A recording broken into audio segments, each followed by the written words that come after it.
안녕하세요. 김호준입니다. 대북 인프라 122조 투자하면 총 303조 경제 효과 기대.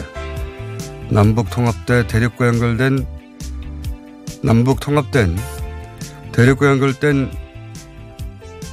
6천조 자원 강국. 북한 관광시설 4조 투자하면 연 40조 본다. 통일 비용 겁내지만 혜택이 배로 크다. 4년 전 조선일보의 통일이 미래다 기획 기사들이죠. 대북 채찍을 거둔다면 북한과는 우리 비행기 항공사 전체 미국의 제재 받을 수도. 육해공 다 열어주나. 미국은 말리는데 남북 사무소 이달 초 개소. 코리아 패싱 또 시작됐나. 똑같은 기자들이 오래 쓴 기사들입니다.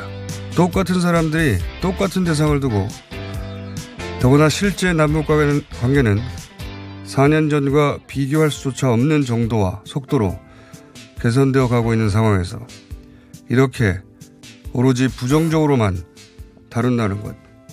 이게 어떻게 가능할까요? 보통 사람은 이게 안 됩니다. 이게 기자 개인의 자발적인 인식 변화 때문일까요? 아니면 그냥 매체가 시킨 걸까요? 그것도 아니면 아픈 것인가? 김호준의 의문이었습니다.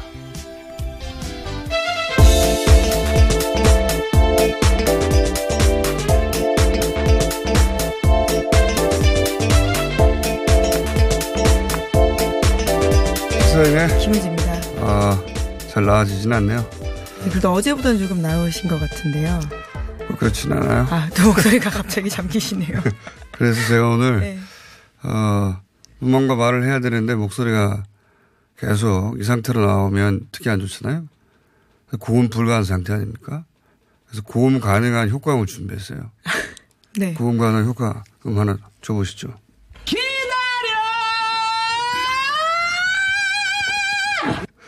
잠 깨우는 고음이네요. 네, 이게 왜 유명한 분이지 않습니까? 국카스테는.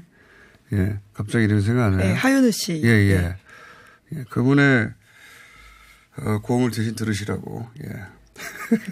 예, 얼른 나오십시오. 좀 쉬셔야 될 것 같은데요. 효과음으로 중간중간 준비했습니다. 쉬지를 못해서 빨리 안 맺는 것 같습니다. 그러니까요. 이게 계속 잘하는데 그럴 수는 없잖아요. 네, 쉽지 않죠. 새벽에 일어나서 나와야 되는 일이니까요. 첫 번째 뉴스는요? 예. 네, 스티븐 비건 미 국무부 대북 특별대표가 어제 방한했습니다. 인천공항에서 도착하자마자 메시지를 냈는데요. 좀 드문 일입니다. 메시지 내용을 보면요. 미국민이 지원 물품을 전달하고 국제적 기준의 지원 검증을 위해서 북한을 여행하는 부분에 대해서 재검토할 것이다 라고 밝혔는데요. 인도적 지원 목적의 경우에 한해서 미국민의 북한 여행을 금지하고 있는 현행 조치를 완화할 수 있다라는 사실을 시사한 겁니다. 뿐만 아니라 다음 주에 워싱턴에 돌아가면 민간이나 종교단체의 대북 지원에 대해서 미국 정책을 재검토하라는 마이크 폼페이오 장관의 지시를 받았다라고도 이야기했습니다. 지금 미국에서 북한 측에 전화를 해도 안 받는다고 하잖아요. 예. 그러니까 미국도 답답한 거예요. 그래서 이 중요한 게 스티브 비건이 와서 우리와 회의를 거치다가 중간에 기자들이 질문에 응한 게 아니라 공항에 내리자마자 종이를 꺼내가지고 이걸 읽은 거예요. 네, 평상시에는 그런 발언들을 굉장히 삼가했었는데요. 이번에 이례적으로 그렇게 했습니다. 그러니까 이거는 북한에 보내는 메시지를 이 내용 자체야 우리한테 하고 싶은 말이었으면 그냥 좀 이따 만나서 하면 되잖아요. 근데 공항에 내려서 기자들 있는 데서 종이를 꺼내서 읽었다는 얘기는 북한에 보내는 메시지를 준비해 와서 읽은 것이고, 예. 여기서 핵심은 이제, 인도적 차원에서는 우리가 제재 해제할 테니까 대화 좀 하자. 네, 이런 그렇죠. 거죠. 예. 또 그러면서 갑자기 2달 전에 있었던 북한의 조치에 대해서 의미 있었다라는 식의 이야기를 하고 있는데요. 이제 와서 갑자기 2달 전 북한 조치에 대해서 의미 있었다라는 이야기를 하는 거는 그러니까 분위기를 좀 풀어가기 위한 발언이 아닌가 싶습니다. 예. 그리고 여기서 주목할 표현이 이겁니다. 2달 전에 미국 사람 한 사람, 저희도 잠깐 다뤘었는데. 네, 그렇죠. 한 사람이 이제 북한에 입국했다가 억류됐는데 북한이 풀어줬어요. 굉장히 빠르게, 이례적으로 네. 빠르게 풀어줬습니다. 원래, 왜냐면 불법 입국한 사람들이 저지른 것이기 때문에 그 나라의 법적 절차에 따라 그게 6개월을 걸릴 수도 있는 거 아닙니까? 우리도 재판은 금방 안 끝나잖아요. 그래서 근데 이제 대단히 빨리 추방을 했단 말이죠. 여기서 제가 근데 그걸 칭찬한 거예요. 지금 와가지고. 네, 이제 와서 이야기를 하고 있는 건데 여기 주목할 대목 표현 중에 하나는 불법 입국했다고 표현한 겁니다. 자국민이 불법 입국했다고 북한에 인정한 부분이거든요. 이런 것도 이제 북한의 심기를 이제 헤아린 표현들이죠. 표현. 아니 고마워. 그리고 인도적 지원 그거 어떻게 해볼게 이런 건데 이걸로 북한이 만족할지 모르겠습니다. 네. 표면적으로는 이게 있고 뒤에는 또 다른 게 있는지는 모르겠으나 이것만 가지고 북한이 움직이지는 않겠죠. 네, 그래서 비건 대표는 또 오늘 내일 공식 일정들이 있는데요. 관련해서 이도훈 한반도 평화교섭본부장과 북핵 수석 대표와 협의하게 되고요. 또 워킹그룹 회의를 하게 되는데 이 워킹그룹 회의에서 오는 26일로 예정됐던 철도도로 연결 착공식을 비롯해서 이산가족 화상 상봉회의, 북한 양묘장 현대화와 관련된 제재 면제 논의가 이루어진다라고 합니다. 비건 대표는 여름에 실무 담당이 됐거든요. 폼페이오 바로 아래. 실무를 해본 적이 없어요, 지금까지. 북한이 만나주지 않기 때문에. 예. 비건에 대해서 아직 신뢰하지 못하거나 마음에 들어 하지 않는 것 같습니다, 북한 입장에서는. 네, 탑다운 방식을 가장 선호하기 때문이 아닌가 싶은데요. 자, 어쨌든, 미국 쪽에서는 이제 북한과 대화를 풀어서 비핵화 스텝을 밟고 싶은 거예요. 근데 북한은 미국이 뭘 이때까지 내놓은 게 하나도 없이 우리 보고만 계속 하려는데, 성황한 조치를 해달라. 에 대한 이제 반응으로 이런 게 나온 겁니다. 이걸로는 약할 것 같긴 합니다만.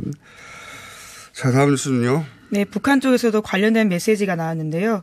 일본 조선인 총연합회, 그러니까 줄여서 조총련이라고 부르는 단체의 기관지가 있습니다. 조선신보인데요. 주로 북한의 입장을 대변하는 매체입니다. 어제 판문점을 기점으로 하는 새로운 역사의 흐름이 역전되는 일은 없을 것이다 라는 글을 내보냈는데요. 편집국장 명의의 벽동의 2018년을 더듬어 시리즈 3편에 나온 내용입니다. 가장 눈에 띄는 표현은요. 원문 그대로 인용하면 국가 핵무력 완성의 대업을 성취하신 조선의 최고 영도자께서 완전한 비핵화를 이미 결단하셨기 때문이다라고 주장하고 있습니다. 자꾸 이제 남쪽의 보수 진영에서는 비핵화 구체적으로 언급하거나 결정한 적 없지 않냐라고 자꾸 말하는데 조총련 기관지의 편집장인 거죠 지금. 예, 편집국장. 네, 김지영 편집국장이라고 하는데요. 조선 최고 영도자 김정은 이제 위원장이죠. 김정은 위원장이 완전한 비핵화를 이미 결단했다. 그렇기 때문에 역사의 흐름이 역전되는 일은 없을 것이다라고 주장을 하고 있는 겁니다. 조총련 기관지가 이렇게 김정은 위원장의 완전한 비핵화 결단 이런 표현을 쓴 거는 제가 본 적이 없는 것 같은데 자기들은 했다고 계속 얘기하고 있는데 의지를 밝혔다라고 하는 거죠. 네. 안 했다고 얘기하고 있는 거죠. 남쪽에서는. 아니, 그럼 뭘 어떻게 하라는 겁니까? 결단을 하고 의지를 밝히고 이렇게 쓰고 또 조총련 기관지에서도 얘기하고 참 답답합니다. 직접 말한 적이 없다느니 계속 얘기하고 있는데 그렇지는 않다. 예. 네, 음성이 아예 있기 때문에요. 그 음성을 다시 들어보면 또 됩니다. 지난 9월 정상회담 때 김정은 위원장이 직접 언급한 바가 있거든요. 근데 이제 이 완전한 비핵화의 의미도 좀 달라졌어요.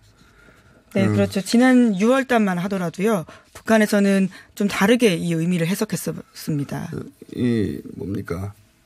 싱가포르. 네, 북미 정상회담 이후에요. 네. 하고 나서 완전한 비핵화라는 건 우리도 핵을 없애지만 미국도 한반도에서 핵을 완전히 제거하는 그거를 의미한다고 이제 완전한 비핵화를 얘기해 왔었는데, 여기서는 그냥 김정은 위원장이 완전한 비핵화 결단했다. 북한의 비핵화를 하겠다는 의미로 썼어요. 수사하게. 네, 그러면서 2018년 판문점에서 시작된 평화 번영 통일의 과정은 불가역적이다라는 이야기도 하고 있습니다. 자, 다음은요. 네, 또 조명균 통일부 장관도 북한 비핵화 프로세스와 관련된 입장을 밝혔는데요. 내년 1분기까지 본 궤도에 이것을 올려놓아야지 한반도 정세 진전 여부가 결정될 것이다라고 이야기했습니다. 그러니까 북한의 비핵화 조치와 이에 따른 미국의 상응 조치가 언제 어떤 식으로 맞물릴지에 대해서 합의점을 아직 찾지 못했다라면서 한 이야기인데요. 특히 2월 3월까지 비핵화가 본격 궤도에 오르느냐가 2019년뿐만 아니라 2020년 한반도 정세까지 큰 영향을 미칠 것이다라고 이야기했습니다.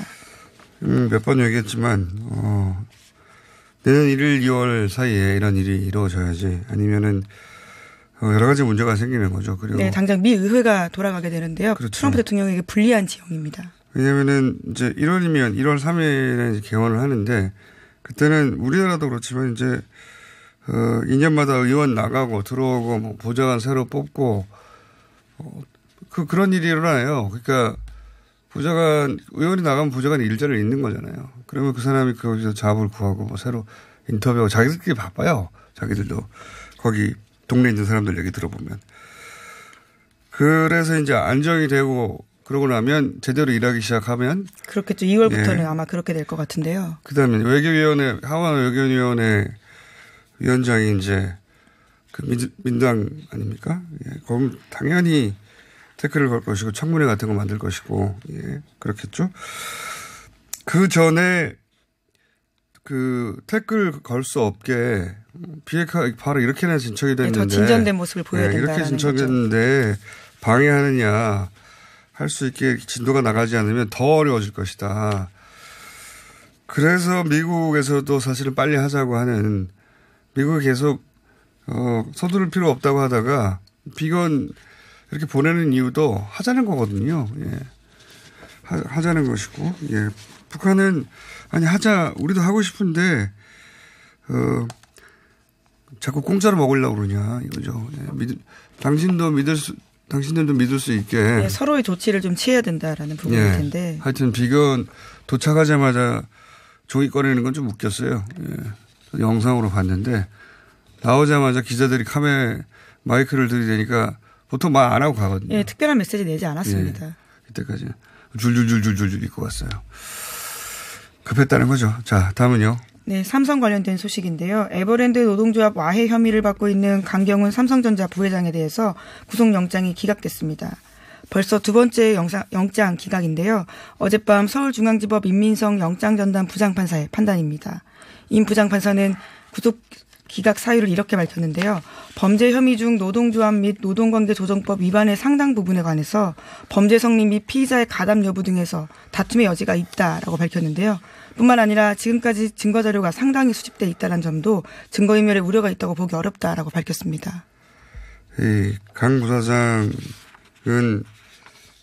삼성 미전실에서 삼성그룹 전체 노사 업무를 총괄하던 사람입니다. 네, 저는 기각될 줄 알았어요. 삼성 관련해서 이거보다 훨씬 덜 중요한 사람들도 다 기각됐는데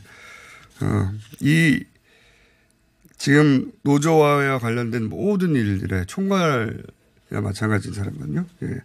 당연히 기각될 줄 알았고 그보다 또 다른 구속영장 기각도 하나가 더 있는데요. 네, 관련해가지고. 예, 삼성전자 서비스 노조 탄압에 항의하면서 스스로 목숨을 끊었던 염호석 조합원이라고 있습니다. 그분의 시신 탈취 과정에 대해서 관여했던 경찰에 대한 구속영장도 기각됐습니다. 유명한 강 부사장도 마찬가지예요. 강 부사장도 경찰을 부렸고요. 예. 이 노조 탈취 건도 결국 경찰을 부립니다. 경찰한테 돈 주고 노조장으로 치르기로 한 염호석 씨의 시신을 삼성이 탈취하는데 이 경찰이 앞장서서 한 거죠. 굉장히 재질도 나쁜 것이고 시킨 삼성도 나쁜 것이고. 네, 그러면서 돈을 또 줬다라고 하는 거고요. 당사자가 또 이 사실들을 모두 인정하고 있다라고 합니다. 돈도 받았어요. 네. 예, 삼성으로부터 돈을 받아가지고 삼성이 노조장을 치르기로 한 염호석 씨의 시신을 탈취하는 과정에 경찰이 개입한 겁니다. 돈 받고. 재질도 엄청나게 나쁜 것이고 삼성도 엄청나게 반인륜적인 범죄 행위를 한 건데 예, 기각됐어요. 삼성 관련해서는 대부분 기각됩니다. 네, 오히려 자백해서 수사에 적극적으로 응하고 있다는 사실이요. 구속영장 기각 사유가 됐습니다. 자, 뭐 이후에 얼마든지 만들 수 있고요. 예.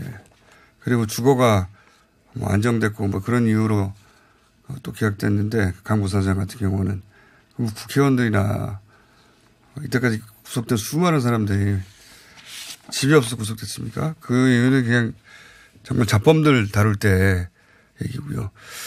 자, 목이 점점 잠기는데 하나만 더 하고 끝내야겠습니다. 아, 네. 그러면요. 마지막 소식으로 이것을 전해드리겠습니다. 네. 자유한국당이 어제 전 청와대 특별감찰반원인 김태우 검찰수사관의 특감반 첩보 목록 10건을 공개했습니다.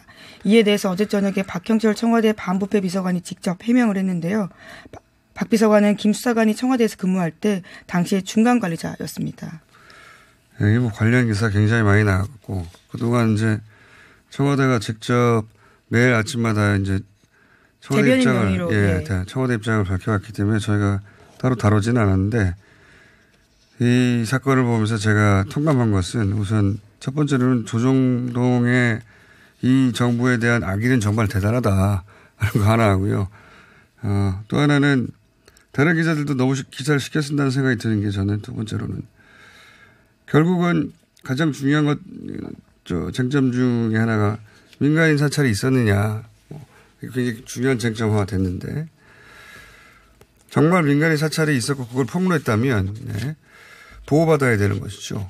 그게 아니라 민간인 사찰이 아닌 것은 민간인 사찰이냐 하며 자기가 지금 받고 있는 혐의를 덮으려고 했다면 매우 재질이 나쁜 겁니다. 박 비서관 같은 경우에는. 박 비서관이 그렇게 지적을 했죠. 김태우 수사관에 대해서요. 예. 예. 그러면 정말 민간인 사찰인지 따져보는 것으로 판가름하기가 어렵지 않은 사건입니다. 이게. 제가 좀 자세히 들여다봤어요. 사찰을 많이 당해봤지 않습니까? 그리고 민간인 사찰 지난 9년 동안 민간인 사찰은 어떤 수준이고 어떻게 이루어졌는가 많이 봐왔잖아요. 근데 시간이 그렇게 길진 않네요. 이 첩보 문건들을 민간인 사찰이라고 한다는 것은 전 얼토당토한다고 봅니다.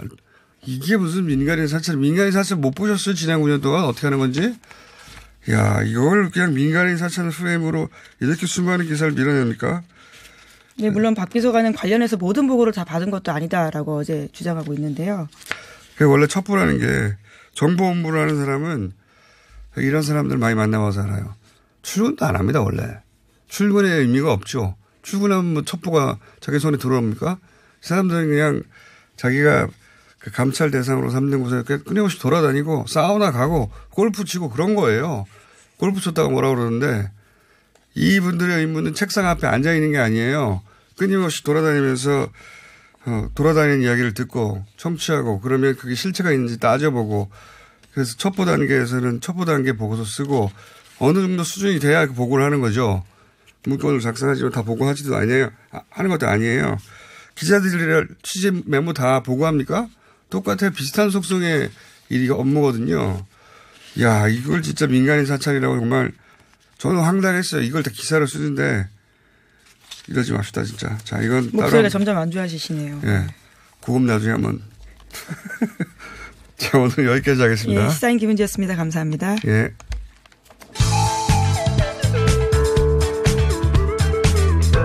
뻔한 시사는 아무 데서나 들을 수 있습니다. 다른 뉴스.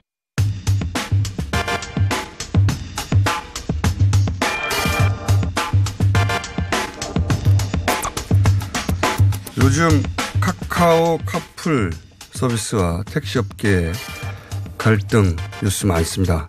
택시업계 오늘 하루 총파업 돌입해서 국회 앞에 오후에 대기실시 표대전되어 있는데 핵심 쟁점과 해외 사례 좀 짚어볼까 합니다. 대경제정책연구원 디지털경제팀의 나승권 연구원 스튜디오에 나오셨습니다. 안녕하십니까? 안녕하십니까? 네, 제 목소리 이렇게 나긋나긋하진 않은데 예, 굉장히 지적으로 들리지 않습니까? 나긋나긋하고 성격도 좋게 들리고 이럴 때 실력 발휘하고 가시기 바랍니다. 자, 국내에도 이제 소위 차량 공유 서비스의 뭐랄까요. 첫 역사를 연기 우버잖아요. 그죠? 전 세계적인. 네. 우리나라에 우버가 들어온 적이 있죠. 있죠. 네. 그렇지만 자리를 잡지 못했죠. 네네. 어떤 과정을 거쳐서 철수했습니까?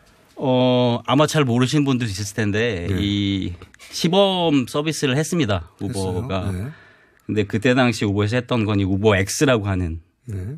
그 우버가 여러 가지 서비스가 있는데, 그 이제 개인 차량을 가지고 네. 개인 승객들 연결해주는 요게 시범 서비스 들어갔다가 저희 이제 여객 운송 서비스 이 관련 법규에 내에서는 이제 자가용을 가지고 이런 그 유상의 운송 서비스 하는 게 불법이다라는 이런 판정이 있어가지고 이제 그 부분은 철수를 했고, 근데 아직은 있습니다. 아직은 운영이 되고 있는 부분이 있는데 뭐 잘 모르시겠지만 이제 뭐 우버 블랙, 우리 뭐 우범택시 같은 거고요. 자, 뭐 이런 여러 가지로 다가가고 있습니다. 지금. 네. 그 박사님이십니까? 저는 박사 수료라고 해주세요. 그 박사 수료자님. 네. 아니 나승건 연구위원님이 너무 길잖아요. 그래서 그냥 네. 박사님 이렇게 부를까 했더니 네. 연구원님이라고 할까요? 네, 그러시죠. 예. 네. 네. 나씨 이럴 수는 없지 않습니까? 자, 근데 제가 여쭤본 이유가 뭐냐면 예. 우버는 불법이었어요. 네. 근데 카풀은 왜 법에 도촉이 안 되는 거죠? 첫 번째 이유는 법령을 보시면 아까 말씀드린 그 자가용 가지고 유상운송 서비스 하는 게 불법인데 네. 예외 규정이 있거든요. 예외 규정. 출퇴근에 카풀을 하는 거에 대해서는 출퇴근 시간에 카풀을 하는 거에 대해서는 예외 규정이 있습니다. 아, 근데 출퇴근에 그 예외 규정은 예. 사실 그냥 거의 직장인들이 동료끼리 카풀한다. 그렇죠. 동네에서 카풀하거나 네, 네. 동료. 예. 동네나 동료나 이렇게 그냥 지인들 단위에서 네, 네. 혼자 가느니 예. 서로 이제 기름값도 쉐어하면서 이런 의미의 예외 규정 아닙니까 원래? 맞죠. 네. 네. 그걸 이용하는 거죠 지금.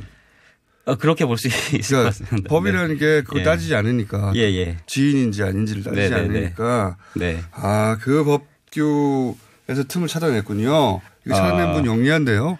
이거는 뭐 최초는 아니고요. 아, 그래요? 예. 자, 그래서 불법이 아닌 법적 근거를 찾아냈고. 네. 우버도 이걸 찾아냈어야 되는 거네요. 우버도 사실 하고 있습니다. 아, 여전히 하고 예. 우버 풀이라는 서비스가 또 있습니다. 아. 예. 워낙 근데 예. 주력이 빠져나가서 이제 힘이 없는 거군요. 그렇죠. 예. 자, 그러니까 출퇴근할 때 승용차를 함께 사용할 수 있다. 네. 이런 거죠. 예. 네. 그때 돈을 받을 수도 있다. 받으면 안 된다. 이런 게 없다는 거죠. 유상이 가능하다라고는 돼 있습니다. 네. 그렇군요. 네, 보조를 해줘야 되니까 공짜로 탈 수는 없으니까요. 그렇죠. 네. 그거는 뭐 지인들끼리 기름값 정도 낸다. 예. 이런 걸 염두에 둔 거일 수도 있는데 네, 이제 네. 이게 이제 상업 서비스로 출시되는 거다. 예. 택시는 출퇴근 시간 때는 워낙 택시도 부족한데 택시는 왜 반대하는 겁니까? 출퇴근 시간이 고정되어 있지 않다 이제? 네, 지금 사실 법규를 보면 그 출퇴근 시간에 뭐 운영할 수 있다라고 돼 있는데 뭐 실퇴근 시간이 언제인지, 그럼 출퇴근을 뭐 하루에 뭐 여러 번 해도 되는지 이런 거는 명확하지가 사실 않기 때문에 2시에 출퇴근할 수도 있죠. 그럼요. 오후에. 네, 새벽에 할 수도 있고. 그렇죠. 네. 그러니까 뭐 예를 들어서 7시부터 9시까지 시간을 제한해 달라? 네. 그래서 지금까지는 이게 법규가 안 돼 있어가지고 업계에서 암묵적으로 뭐 이 정도 범위로 운영하겠다 정도 가이드라인만 가지고 있는 거로 정부 정도 쪽이랑. 범위라고 하면 예를 들어서 7시부터 9시 이런 식으로요? 아니면 5시부터 한 9시 정도로 알고 있어요. 대략 그 범주가. 출근의 시간대는 그렇게 잡고. 네네네. 퇴근의 시간대는 뭐 5시부터 한 7시, 8시 한다든가 이런. 뭐 가이드라인이니까 확실히는 알지는 못하는데 일단 그렇게 했는데도 택시 업계 입장에서는 이제 당연히 들었겠죠. 카카오라는 게 우리나라 최대 플랫폼인데 사실은 이제는. 네네. 예.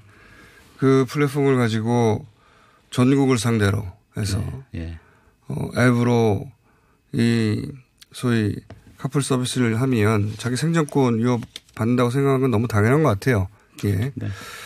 근데 여기서 이제 이 공유경제가 가지고 있는 가능성, 이게 만들어낼 새로운 일자리 또는 소비자들 입장에서 보다 저렴하고 보다 신속하고 더 편하게 이런 서비스 쓸 수 있는 가능성, 이건 뭐 여러 가지 소비자 입장에서나 경제 차원에서 좋은 점이 있고 그 택시 업계에서는 근데 생존권을 직접적으로 위협하고 다른 나라에서는 이걸 어떻게 해결했습니까? 사실 뭐 나라마다 차이가 많이 있는데. 네. 잘된 케이스와 안 된 케이스를 한번 얘기해 주세요. 안 된 케이스가 사실 더 많은 것 같아요. 일단은 전반적으로. 네. 그러니까 저희랑 환경이 비슷하다고 생각이 되는 부분들이 이제 유럽 쪽이라고 보여져요. 그러니까 유럽도 대부분 우버는 있는데요, 근데. 우버가 운영이 되고 있는데 자세히 들여다보시면 아까 말씀드린 여러 가지 서비스가 있는데 개인 대 개인을 중개해주는 개인의 차량을 가지고 하는 부분은 소송에 걸려 있어서 일단 운영이 되고 있는 상태지만 이게 어떻게 될지 모르는 경우도 있고. 아, 나라마다? 예. 아, 소송이 걸려 있는 경우가 많습니까? 이게 도시별로죠. 어떻게 구체적으로 얘기하면 도시별로 이제 진행이 되는 부분인데, 사실 지금 정상적으로 운영되는 데는 많지는 않은 것 같아요. 아, 대부분 기존 택시 업계하고 우리는 아무 문제 없이 운영되는 것처럼 보여도 실제로는 현지에서는 그 도시의 택시 노조와 소송 관계에 있다든가. 아, 그렇게 문제가 있긴 있군요. 네. 조금, 잘 되는 걸로 보여지는 데가 저희가 봤을 때는 이제 런던 정도였고. 런던이요? 네. 런던은 왜 얘기해요? 런던은 택시비가 엄청나게 비싼데. 네네, 그렇습니다. 그래서 사람들이 많이 이용하긴 하는데. 둘 사이에 갈등은 없어요? 갈등 당연히 있었죠. 이제 그런데 이제 법규상의 사실은 문제인데. 런던 내에서는 어떤 콜택시 같은 걸 관할한 법령이 따로 있었습니다. 근데 비슷해 보이잖아요, 콜택시랑. 우버가. 콜택시? 예. 우버가 비슷해 보이는데, 이제 미터기를 사용을 하면 안 된다라는 그런 규정이 있습니다. 콜택시는? 예. 런던의 콜택시라 하면 일반 택시가 아닌데. 그렇죠. 전화로 하는 거죠. 이렇게 미터기를 하는 게 아니고. 런던 택시는 운전자가 되려면 시험이 굉장히 어려워요. 맞습니다. 최소한 3년 정도 학원 다니고 돈 많이 써야지. 런던에 있는 모든 길거리 이름을 다 외워야 되거든요. 그래서 자부심도 대단하고 비싸기도 하고 명물인데, 근데 이제 그 외에 콜택시라는 게 있는데, 그 콜택시는 미터기를 쓰면 안 된다. 미터기는 택시만 가능하다. 캡. 그래서 근데 앱이 미터기의 역할을 하느냐 마냐의 문제였습니다. 우버가 나왔는데 우버 앱이 미터기냐 아니냐. 요금이 차곡차곡 올라가니까. 근데 아닌 것 같다. 그러니까 일단은 불법은 아닌데 일단은 표면적으로는 그렇습니다. 그런데 이제 그것들이 법적으로 불법이 아니라고 해서 다 해소되는 문제는 아니거든요. 그래서 사실은 갈등이 계속 있고 택시업계들이 여러 가지 런던에서 시위도 하고 하는 부분들이 있는데 지금은 그러니까 다른 나라가 아무 문제 없이 이게 시행되는 것처럼 보일 뿐 실제로는 아니라는 얘기네요. 거의 오히려 성공적인 데를 찾아보기가 쉽지 않을 것 같습니다. 기존의 택시업계와 이 새로 들어오는 우버 또는 이런 카풀 차량 공유 서비스는 필연적으로 충돌하게 되어 있다. 그래서 런던 같은 경우는 타겟책이라고 하는데 다른 나라는 잘 되는데 우리나라 왜 이러냐 이건 아니라는 거네요. 그건 아닙니다. 그렇게 보시는 건 조금 어폐가 있고요. 그렇군요. 거기도 다 소송이 있고 다 이런 시위가 있긴 하다. 하지만 쉽게 진입을 했군요. 말하자면. 그렇습니다. 약간 시작을 그런 우리처럼 택시와 관련해서 이런 서비스를 하는데 법적 제약이 딱 확실하게 있는 게 아니라 좀 느슨했나 보죠. 그렇기도 하고 이 부분에 대해서 좀 해석을 좀 합법화할 수 해석할 수 있는 여지가 좀 있었던 거죠. 근데 그런 부분들을 틈새를 들어보고 들어갔다고 해야 되나? 그렇게 볼 수 있을 것 같습니다. 라디오에 처음 출연하셨죠? 라디오 10분이라는 게 그렇게 여유 있는 시간이 아닌데. 그렇습니까? 연구원에서 토론하듯이 여유 있게 하시는 바람에 시간이 다 됐어요. 벌써. 자, 그렇군요. 보시기에. 자, 그럼 바로 그냥 결론으로 넘어가야 될 것 같습니다. 보시기에 하나는 이해했어요. 그러니까 다른 나라는 다 잘 되는데 왜 우리나라는 안 되고 있냐. 이건 아니다. 이건 아니다. 그리고 그나마 다 거의 모든 나라에서 우버와 현지 택시 회사가 소송전을 벌이고 있다. 거기까지 이해했고요. 이거 어떻게 연구하신 분으로서 이걸 어떻게 풀어야 되는지 가장 합리적인 방안이 제3자 입장에서 뭐라고 보십니까? 우버 쪽이나 그러니까 카풀이나 또는 이 택시업계 양쪽 모두 다 아니시니까 개인적으로 이렇게 하면 좋겠다고 하는 방안이 있어요? 저희는 제일 쟁점은 공정한 경쟁 환경이 조성이 안 돼 있다라는 게 문제라고 보거든요. 공정한 경쟁 네네. 환경. 일단은 아까 어떻게 해야 됩니까? 일단 네. 말고요. 네. 결론으로 바로 가주세요. 예를 들어서 그 예. 우버나 차량 공유 쪽에서의 어떤 책임 부과, 특히 플랫폼에 대한 어떤 거래에서 위험이 발생할 수 있는 부분에 대해서 개런티를 해주고, 그리고 또 여러 가지 정보를 다루는 데 있어서 조심하는 부분이라든가 여러 가지 그쪽의 책임을 정부가 확실하게 부여를 하는 게 중요하다고 보거든요. 그리고 또 그러니까 카풀 쪽에다가 네. 우리로 치면 예. 카풀 쪽에 책임을 확실히 부여하라는 건 어떤 의미예요? 좀 더 구체적으로. 지금 가장 걱정하는 부분이 쉽게 들어오고, 그러니까 운전자에 대한 관리가 어려운 부분. 그리고 거기에 대한 발생한 문제들에 대해서 운전자의 숙련도는 누가 보장할 것이며 예. 운전자로 인한 안전사고에 대한 보장은 어디까지 할 것이며 네네. 운전자의 범죄 경력을 어떻게 할 것이며 네네. 그건 알겠어요. 그건 네. 소비자 입장에서. 네. 그럼 택시업계가 있게 되는 피해는 어떻게 합니까? 그거는 아까 해외 사례 사실 그런 부분들이 있습니다. 그러니까 그 우버나 이런 게 들어왔을 때 피해 보는 것들을 보존해 주기 위해서 뭔가 일종의 그러니까 뭐 부담금을 부여해서 조금씩 내서 아하. 그러니까 그 우버나 이런 쪽에서 예를 들어서 버는 돈 중에 일부를 택시업계 줘라? 네네. 그런 부분도 있어. 그렇게 조치를 하고 있습니다. 예. 갈등을 조절할 때는 보통 그런 식으로 해놨다? 네. 그렇게 하고 뭐 좀 업계에 혜택을 준다거나 뭐 좀 기존의 어떤 뭐 책임 규정이라든가 이런 것들을 좀 완화해서 좀 자유롭게 선발을 할 수 있다거나. 택시업계가 원했던 하지만 그동안 풀어주지 않았던 네네. 규제를 좀 풀거나 네네. 그리고 카풀 쪽에서 수익 일부를 택시업계에 주거나 네네. 카풀 쪽에는 저 책임성을 훨씬 더 강화하거나 네네. 이런 방향으로 가야 된다. 네네. 오늘 1차는 여기까지 하고요. 다음에 나오실 때는 네. 일단은 이런 거 하지 마시고 결론으로 끝단부터 보내셔야 됩니다. 네. 알겠습니다. 쟁점 이해했습니다. 오늘 여기까지 하고요. 다시 한번 다뤄볼게요. 또. 네. 지금까지 대경제정책연구원의 나승권 전문 연구원이었습니다.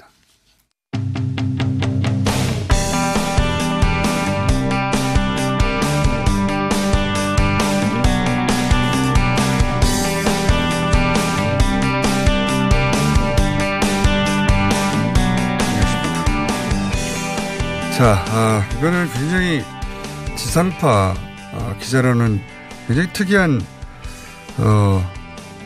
기획기사 연재를 하신 분이 있어서 모셨습니다. KBS의 최경영 기자님 모셨습니다. 안녕하십니까? 안녕하십니까? KBS 저널리즘 토크쇼의 최경영입니다. 저널리즘 토크쇼 때문에 예. 제이 때문에 오신 건 아니고 예. 보니까 한국 언론 오도독이라고 하는 시리즈물을 지금 계속 쓰고 있죠. 시작하셨더라고요. 이게 KBS는 이래도 됩니까? 기자가 그냥 개인적으로 기획해가지고 계속 포털에 이렇게 제공해도 됩니까? 아니 팩트니까요. 팩트가 검증된 팩트를 쓰는데 진실이니까. 네. 알겠습니다. 특히 이 시리즈물이 본인도 한국 언론에 속하면서 한국 언론을 비판하는 매체 비평의 성격을 가진 시리즈물입니다. 그런데 본인이 현재 기자시고 하니까 내용이 굉장히 날카롭고 재밌어요. 네. 그래서 저희가 이거 재밌으면 한번 우리도 요거 가져와가지고 써볼까 하는 참에 뭐랄까요. 테스트용입니다. 그래서 지금까지 나온 내용 중에 일부를 잠깐 소개해 드릴까 합니다. 자, 그러니까 한국 언론을 요목조목 한번. 그렇죠. 한국 언론에 계신 분이 KBS 계신 분이 한국 언론을 요목조목 따져보는 거예요. 네. 근데 이제 최근 시리즈물 보니까 우리 경제가 곧 망할 것처럼 한국 언론을 읽다 보면은 대한민국이 곧 망할 것 같다. 그러니까 제목이 언론만 보면 한국 경제는 곧 망할 것 같습니다. 이겁니다. 예. 자, 이 사례를 들어서 설명을 좀 해주십시오. 구체적인. 이게 그 자살률 가지고 한번 이야기를 해볼게요. 자살률 높죠, 우리나라가. 굉장히 높죠. 아시죠? 2005년부터 줄곧 1위였어요. OECD 보건통계에서도 줄곧 1위였는데 2013년부터 조금씩 줄어들고 있다니까 좀 다행이긴 합니다만은 지난 9월에 새로운 연구 결과가 나왔어요. 40, 50대 남성 저소득 자영업자의 자살률이 10만 명당 113명으로 같은 조건의 임금 근로자 자살률보다 한 3배 정도 높다. 아, 자살 1위인데 그중에서도 자영업자, 저소득 40, 50대 같은 경우에 예. 평균의 3배가 넘는다. 그렇죠. 일반 그 근로자, 예. 임금 근로자보다 자살률이 3배 정도 높다. 자영업자 훨씬 어렵다는 얘기네요. 그렇죠. 근데 이제 그게 뉘앙스가 굉장히 좀 강한 거죠. 요즘 같은 상황에서는. 그렇죠. 자영업자 안 그래도 예, 힘들다고 하니까. 뭐 최저임금 때문에 예. 이거 자살이 높아진 거 아니에요, 자영업자? 그렇죠. 생각하기 쉬운. 예. 그래서 서울대학교 경제학과 그 이철희 교수가 9월에 이제 한 세미나장에서 발표를 한 건데 예. 조선일보 문화부 차장이 이런 칼럼을 기명 칼럼을 썼어요. 얼굴 사진까지 들이밀고. 들이밀고. 예. 때를 놓치면 재앙이 닥친다. 그러면서 이제 흐름이 이래요. 문재인 정부 출범 이후에 고용 참사가 이어지고 취업자 증가폭이 급격히 추락하고 개인의 삶이 피폐해져서 우울증이 급증하고 그래서 이철희 교수 연구 결과를 언급하면서 자영업자의 자살률마저 치솟았다. 뭐 이런 거고. 그러니까 한마디로 문재인 정부의 경제 정책 때문에 자살률, 특히 자영업자의 자살률이 치솟고 있다. 이런 흐름이네요. 문재인 정부 때문에 자영업자의 자살률이 치솟았다. 네. 뭐 이런 원인과 결과로 이야기를 해버리는 거죠. 연합뉴스 같은 경우도 추석 관련 기사를 쓰면서 기사 제목이 연휴는 긴데 지갑에 돈이 없네요. 뭐 이런 네. 기사입니다. 그런 기사 쓸 수 있죠. 예. 똑같이 이제 부정적인 흐름인데 소비지수 최악이고 소득 양극화 심해져서 자영업자들 장사가 안 된다. 그러면서 이철희 서울대 교수 연구 결과를 예, 언급을 합니다. 예. 사는 게 힘들다 보니까 돌이킬 수 없는 선택을 하는 사람들도 늘었다. 이러면서 자영업자 이야기를 합니다. 조선일보와 똑같은 흐름이네요. 똑같은. 그런데 이게 예. 사실 2004년부터 2013년까지의 건강보험 데이터베이스 결과예요. 아, 그러니까 최근 자살 통계가 아니라 예. 지금부터 5년 전까지. 그러니까 그렇죠. 그러니까 예. 한 10년 동안의 결과인데 2004년부터 2013년까지. 예. 그러니까 2017년 5월에 이 정부가 시작이 됐잖아요. 그러니까 정부 경제 정책 때문에 과거 2004년부터 2013년까지 자영업자들의 자살률이 늘었다라는 황당한 이야기를 하고 있는 거죠. 그러네요. 예. 아, 그러니까 그 통계를 발표한 건 올해 9월이 맞는데 예. 분석을 해서 예. 발표한 것은 예. 근데 그 통계 수치는 2005년부터 2013년까지 수치고 그렇죠. 문재인 정부는 2017년에 출범했는데 예. 그러면 2017년에 최저임금 때문에 2013년에 자살했단 말이냐. 그렇죠. 2004년부터 2013년까지 쭉 자살을 했다는 이야기냐. 뭐 이렇게 되는 거죠. 근데 이렇게까지 찾아볼 사람이 없으니까 갖다 막 쓰는 거군요. 의도를 갖고 기사를 쓰면 맞춰서 그냥 이렇게 기사를 써버리게 되는 거거든요. 이건 정말 왜곡 보도예요. 이런 식으로 기사를 쓰면 그렇죠. 정말 안 됩니다. 악의적이네요. 예. 어디서 근데 이거 어떻게 찾아보셨어요? 왜냐하면 이런 거는요. 예. 안 시켜야 되거든요. 제 말은 안 시켰는데 찾아봐야 이게 되거든요. 예. 찾을 수가 있어요. 열심히 찾았습니다. 그러니까 왜 열심히. 아무도 안 시켰는데 그거 찾냐 이거죠. 저도 그거 잘하는데 예. 안 시켰는데 혼자 막 찾는 거 잘하는데. 지금도 계속 찾고 있습니다. 예. 남들이 넘어가는데 이거 맞아? 이거 진짜 이거 맞아? 이게 다 의심하시는 거죠. 왜냐하면 수치를 가지고 제가 이제 경영학 대학원을 졸업했고요. 아, 경영학. 예, 저널리즘 석사도 했기 때문에 이 경제 저널리즘에 관해서 또 논문을 썼어요. 그래서 예. 이쪽 분야 좀 밝기도 하시군요. 예, 그렇습니다. 예. 사실 언론 기사들 중에 그런 식으로 작정하고 찾기 시작하면요. 예. 정말 찾을 거 많아요. 찾을 거 굉장히 많습니다. 진짜 많아요. 수치를 딱 보면 감이 와요. 아, 이거 이렇게 속이는 것 같아. 라고 하면 거의 한 둘에 하나는 맞습니다. 예.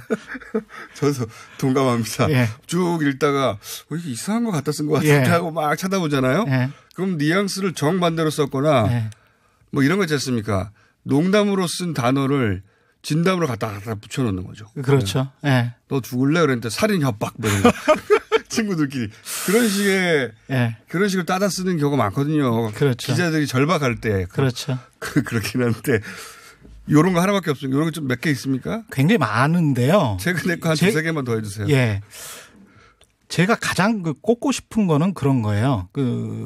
전반적인 기사의 흐름인데 한국의 기자들은 노벨상 경제학상 후보자들이에요. 전부 다. 그래요? 예. 그러니까 어떤 정부 정책이 나오면요. 네. 경제 현상이 있는데 그 경제 현상이 정부 정책 때문이에요. 그러니까 정부 정책이 인풋이 들어가잖아요. 네. 그러면 아웃풋이 어떤 현상이 나오잖아요. 네. 그러면 그게 다 정부 정책 때문이에요. 이렇게 기사를 쓰는 곳은 전 세계 선진국 언론 중에 이렇게 기사 쓰는 곳은 없어요. 그렇죠. 정말 제가 단언할 수 있습니다. 이런 식의 기사 쓰기는 정말 과학적 글쓰기가 아니에요. 그러니까 객관 보도고 뭐 공정 보도고 이런 거 다 떠나서. 근데 숫자가 들어가면 객관적인 것 같잖아요. 네, 그렇죠. 정말 과학적인, 정말 비과학적인 미신스러운 태도예요, 이거. 근데 이걸 그렇죠. 이렇게 맞습니다. 확언할 수 있으면 노벨 경제학상을 다 탈 수 있는. 경제를 그렇게 단순하게 설명할 수 있으면요. 예. 경제는 그 economies continuous라는 거죠. 그러니까 연속적인 겁니다. 그러니까 박근혜 정부, 이명박 정부 꼭 영어를 하셨어야 했습니까? 예. 아니, 꼭 영어를 할 수밖에 없었습니다. 그 연속적인 수밖에 없는 거죠. 그래 딱딱 끊어서 이 정부의 경제 성장률은 얼마 이렇게 따지는 것도 어떻게 보면 상당히 우스운 겁니다. 그래서 편의상 그렇게 하는 편인데. 예, 편의상 그렇게 하는 겁니다. 예. 그런데 이제 지금 말씀은 특히 최근 1년 동안 더 심해진 것 같아요. 굉장히 심합니다. 엄청나게 목적 지향적입니다. 목적 지향적이죠. 예. 예. 아무거나 갖다 줘. 내가 이게 다 정부 탓이라는 것으로 만들어 줄게. 이 정도예요. 이런 거죠. 요즘 이제 경제 전망에 관해서 굉장히 많이 나오지 않습니까? 예. 근데 경제 전망이 다 어둡고 부정적이다라고 기사를 쓰는데 사실 OECD 경제보고서랄지 OECD 사무총장은 한국 경제 괜찮다라고 이야기를 맞아요. 해요. 그런 말 했어요. 예. 한국에게 좋은 소식이 있다면서 그런 예. 비슷한 말 하지 않았습니까? 비슷한 말을 대통령이랑 만나서 했는데 예. 조선일보나 중앙일보나 동아일보는 그런 걸 헤드라인으로는 절대 달지를 않죠. 그러니까 그렇죠. 사람들이 잘 모르죠. 다른 나라 그러니까 OECD 사무총장이 다른 나라 경제 성장률은 나쁜데 예. 한국은 좋다. 예. 이런 말을 했죠. 그렇죠. 근데 그렇게 말한 이유가 있습니다, 사실은. 왜냐하면 OECD 경제 전망을 보면 우리가 G20 중에서 선진국 그룹 안에 있거든요. 네. 그런데 2020년 정도 가면 1%대로 추락해요. 전체적인 그룹이. 네. 우리 같은 경우는 G20 내 평균이 1%대로. 예, 2.7, 2.8, 2.9로 상당히 안정적으로 갑니다. 전망치가. 예. 그래서 OECD의 경제 전망을 우리나라에 대한 경제 전망을 한 단어로 정의를 하면 스테이블, 안정적이다. 이렇게 이야기를 할 수가 있어요. 그래서 OECD 사무총장이 한국 와서 그런 말 했는데. 그렇죠. 이렇게 조금이라도 좋은 소식은 안 다뤄준다. 그건 뭐 자기들이 언론사를 유지하는 그 이유나 목적일 수 있으니까 어떤 기사는 누락시키고 어떤 기사는 아주 크게 하고 뭐 이런 걔는 이야기할 수 있다고 봐요. 그렇죠. 그렇게 그런 정도 행위는 할 수 있다고 보는데 자기가 원하는 거를 이제 선택적으로 그렇죠. 수사하는 제가 말씀드리는 거는 이명박이나 박근혜 정부나 이럴 때 네. 과거 10년 동안에 OECD 경제전망 보고서가 나오잖아요. 네. 그러면 헤드라인이 OECD 경제전망 보고서가 2018년, 2019년 또는 2014년, 2015년 수치가 먼저 이렇게 제목으로 나오고요. 그렇죠. 몇 퍼센트. 예. 그리고 그다음에 기사 내용은 국내외 경제 요인이 나옵니다. 여러 가지 경제 요인들 때문에 이렇게 전망한 것 같다. 그게 부정적이든 긍정적이든. 그러니까 박근혜 정부 때도 상식적이죠. 그렇죠. 그렇게 하는 거죠. 항상 원래. 그렇게 썼어요. 예. 그런데 이번 정부 들어서는 정말 특이한 패턴을 보이는 거죠. 어떻게 보입니까? OECD 경제전망 보고서가 상당히 생각보다 좋게 나온 거예요. 우리나라 좋게 나왔어요. 예. 그러니까 OECD 한 최저임금 큰 폭 인상 고용 성장의 부담. 이게 한 줄 있습니다. 한 줄. 또 영어 단어로 may라는 그렇게 표현이 돼 있는데 전체 보고서 중에 딱 한 줄인데. 딱 한 줄 있으면서 큰 폭의 인상을 한 게 고용 성장에 부담이 될 수도 있으니 예.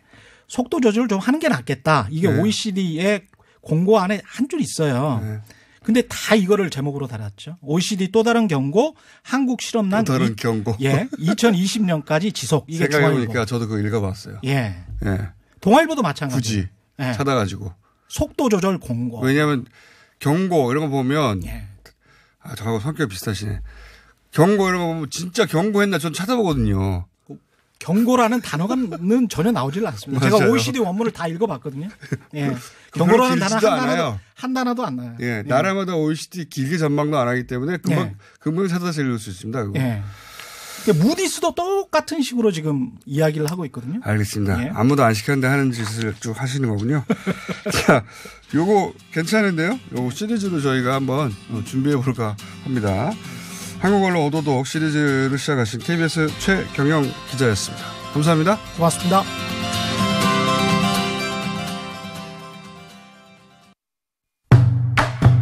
나라 살림이 어려워 고난을 겪는 서민들의 안정된 금융 생활을 지원하기 위해 서민